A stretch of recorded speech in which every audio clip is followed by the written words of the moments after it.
I took care of my sick grandmother for years. She left her house to my cousin. My name is David, and if you'd asked me 5 years ago where I'd be today, I probably would have said something about living in the city, starting my own graphic design firm, and maybe traveling. But what I didn't see coming was that life had a different path for me. One that looked a lot like a small brick house on the outskirts of Tallahassee, Florida, with old oak trees shading a sagging porch and a rusted swing creaking in the breeze. It all began in the fall of 2017. My grandmother, Eleanor, had a stroke. She was 78, sharp as a tack, proud, and stubborn as hell. She raised me more than my own parents ever did. My mom, her daughter, died when I was 12 in a car crash. My dad was too broken to raise me right after that, so I bounced around until Grandma said, "Bring him here." She never saw me as a burden. She'd put my drawings on the fridge like I was Picasso and made pancakes shaped like dinosaurs. I owed her more than I could explain. So, when I got the call from my uncle, her son, that she needed full-time care, I didn't hesitate. I packed up my tiny apartment in Atlanta, left behind a job I actually liked, and moved back into that old house with Eleanor. My cousin Ryan, Uncle Dale's golden child, came by once, brought flowers, stayed 10 minutes, then bounced back to his job in Miami as a real estate agent. "You're a good man, Dave," he said, slapping me on the back. "Couldn't do it myself." "No shit, Ryan. You couldn't even clean up after yourself at family barbecues." I thought, maybe for a few weeks or months. But her recovery never really happened.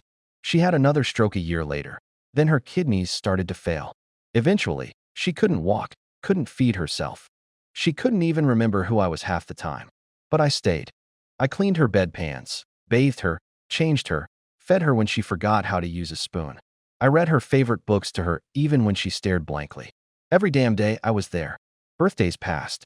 Holidays came and went. Friends stopped calling. Girlfriends moved on. But I didn't. Because she was grandma. And that meant something. The rest of the family visited on Christmas and maybe Mother's Day. That was about it. Aunt Linda sent the occasional casserole. Uncle Dale would bring over a nurse for check-ins and then vanish. Ryan never showed up again after that first visit. He'd post Instagram stories from bars in Miami, expensive restaurants, new watches. I muted him after a while. It hurt too much.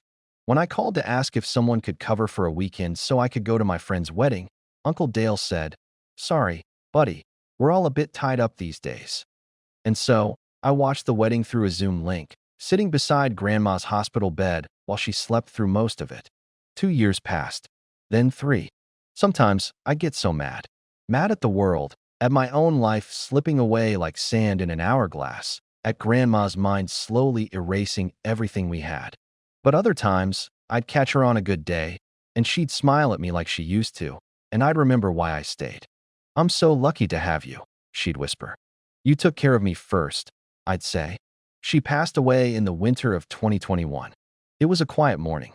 The air smelled like cinnamon from the oatmeal I'd made her. She died in her sleep, holding my hand. Peaceful, almost poetic. I was devastated. Not surprised, just hollowed out. The funeral was modest. The family showed up in full force, crocodile tears and cheap suits.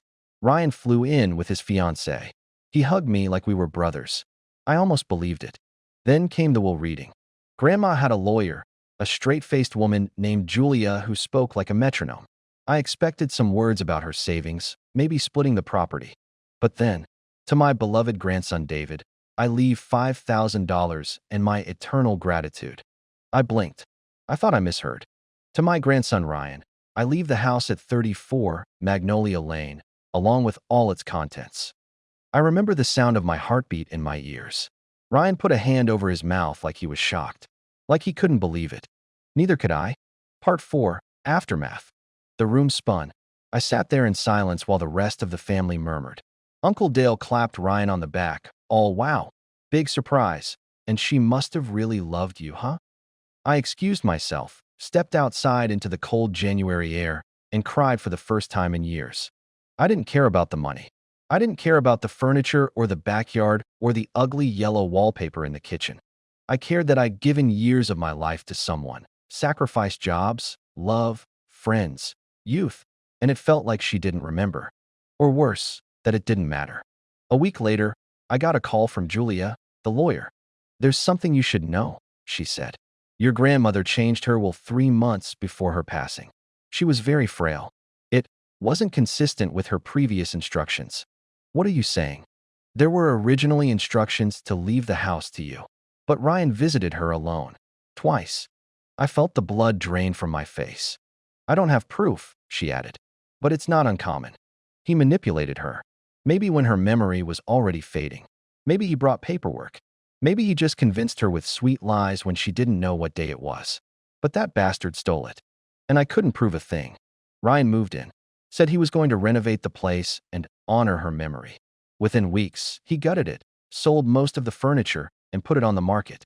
The house sold for over $350,000. I watched my entire childhood, everything I protected, scrubbed clean, and handed off to strangers with money.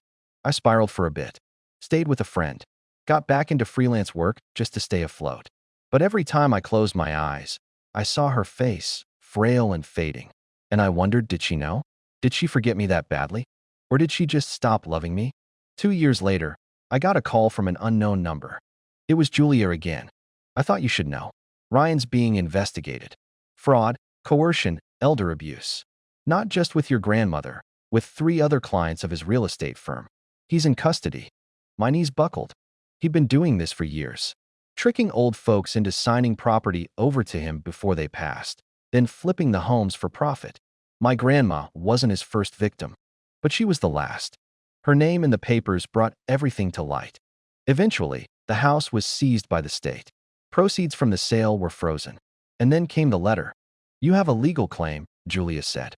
"It'll be a long process, but you're entitled to compensation. Possibly ownership if you're willing to wait." I didn't know what to feel. A year later, the house was mine. It wasn't about the value anymore. It wasn't even about revenge. I moved back in, repainted the porch, restored the swing. I put her favorite books on the shelves. I hung a photo of us from the summer I graduated high school, her holding a slice of cake, smiling like the sun. I even framed a quote she used to say when I was a kid. "Love is what you do, not what you say." Ryan's still in jail. Uncle Dale won't talk to me. The rest of the family faded away again. But I sleep peacefully, because I know what I gave her. I know who I was. And that's something no will or signature could erase. Moral: karma doesn't wear a watch, but it never forgets.